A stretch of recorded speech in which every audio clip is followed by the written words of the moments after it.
নমস্কার, সবাই কেমন আছেন? আমি উমা চলে এসেছি আর একটা নতুন ব্লগ নিয়ে।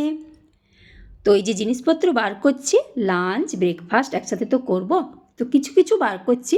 তো ব্রকলিটা নিয়েছি, আজকে সবজি বানাবো ভাবছি লাঞ্চের জন্য।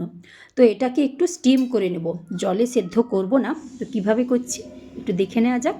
অন্যদিকে ক্ষীরও হচ্ছে, ভালো করে লক্ষ্য করুন কিভাবে করছি স্টিমটা। স্টিমারটা কেমন,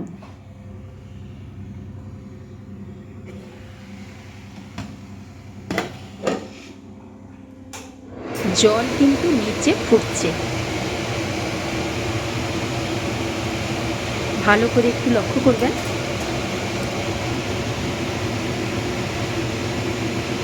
কড়াইতে জল, তারপরে একটা স্ট্যান্ড, আর তার উপরে ওই যে চালুনিগুলো, ওইগুলো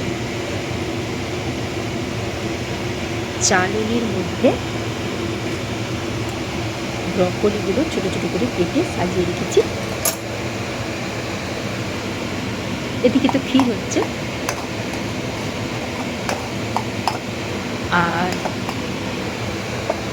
ব্রকলিটা একটু ঢাকা দিয়ে স্টিম করে নিয়েছি। হয়ে গেছে কিন্তু আমার একেবারে, তো জলও লাগলো না আর সেদ্ধ হয়ে গেল। তো স্টিমারটা কেমন লাগলো অবশ্যই কমেন্ট করে জানাবেন। এই যে ব্রকলি, কালার কিন্তু অক্ষত রয়েছে, বেশি সেদ্ধ করলে ভালো লাগে না, একটু ক্রাঞ্চিনেস থাকলে ভালো লাগে ব্রকলি। আর বেল পেপারটা গাছ থেকে তুলেছি, সবজির মধ্যে দেব পনির, ব্রকলি, মটরশুঁটি আর বেল পেপার দিয়ে একটা সবজি বানিয়েছি। একটাই বানিয়েছি, কারণ রোজ রোজ এত দেরি হয়ে যাচ্ছে ঘুম থেকে উঠতে। প্রত্যেক দিন রাতে মানে শুতে যাওয়ার আগে ভেবে নিই কালকে ঠিক তাড়াতাড়ি উঠব, ব্যাস ওই ভাবাতেই থাকলো, আর হয় না। তো ক্ষীরও বানিয়েছি, ওটাও দিয়ে দিলাম লাঞ্চ বক্সের মধ্যে। কিছুতেই আর উঠতে ইচ্ছে হয় না, ঘুম যে ভাঙে না তা নয়, ভাঙছে আবার ঘুমিয়ে পড়ছে, এইরকম হচ্ছে। ভীষণ ঠান্ডা, ভীষণ ঠান্ডা, কী আর বলবো।